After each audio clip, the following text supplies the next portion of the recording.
Hi Dan, here we are again, and I'm looking forward to your thoughts about so many things, and I'll leave it to you. Thank you, Mark. Well, what a week it is. It's 2 years since we won the Rugby World Cup in Yokohama in Japan. So can you believe that? 2 years we've been the world champions. But now we're about to play again. The Springboks play this weekend against Wales. Then they play Scotland. Then they play England. I found the team selection of the Springboks quite interesting because it would appear as though Rassie, Erasmus and Jacques Nienaber are going to stay with the core of their team. They've made minimal changes. The forwards are pretty much the same. They're going to give Willemse a run at fullback. He's obviously being looked at as the versatile utility player, and put Jesse Kriel on the wing, which is not his normal position, but they obviously feel there's something that he can do to organise the defence. So here we go again. We're going to play Wales, and that to me is going to be a very interesting test match, because Wales just recently have had our measure. But as while I talk about the test season now, which they call in Europe, they call it the autumn tests, I think rugby is in the midst of a tectonic movement. The game is changing, and what is doing that is the United Rugby Championship, which we're involved in as well, because for the first time rugby is now going to be a summer game. And remember, it's the traditional winter game, but the United Rugby Championship, they're going to be playing in South Africa in late November in our heat, in early December in our heat. We've never played rugby in December. We once played France very late in the year, but the northern sides are not going to like what they find here. They're going to hate the heat like we hate the cold.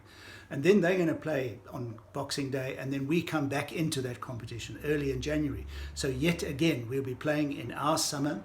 And I'm sure our own players are not going to be too happy with that. But that's Mammon. They've gone for the money, and the TV companies will pay for that. Then that competition runs all into June, and there's a European Cup. So it's a long, long season. And we're hardly out of that when we're into July, when it's the test match window, when we will be playing host to Wales, and all the Northern Hemisphere sides, Ireland will go to All Blacks and that kind of thing. England will go to Australia. So the season doesn't end, it just carries on. Then we hardly come out of July, and then guess what? We're into the Rugby Championship, where we've got a contract for 2 more years. So rugby finally is an all year round game. At 365 days there's a game somewhere, and that is a massive change to what we've been used to. And I have a feeling we're going to start seeing some kickback from the clubs. The clubs who pay the majority of the players' salaries are going to be very unhappy with this. They dislike the fact already that players get hurt playing test matches, and the clubs are going to start pushing back and saying and being against international matches. So I don't think it augurs well for the game. I think it's got out of hand, and they need to put the brakes on. But whether they will, I don't know.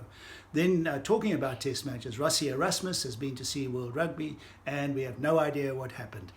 My feeling is that Rassie would have gone in diplomatically with an apology, saying that he had done it wrong. World Rugby will probably accept that apology and give him a gentle tap on the wrist for having been such a naughty boy. And my feeling on that is that World Rugby know that Rassie Erasmus is right. The laws are a mess, and something should be done. But we're not going to see South Africa fined. We're not going to see him banned.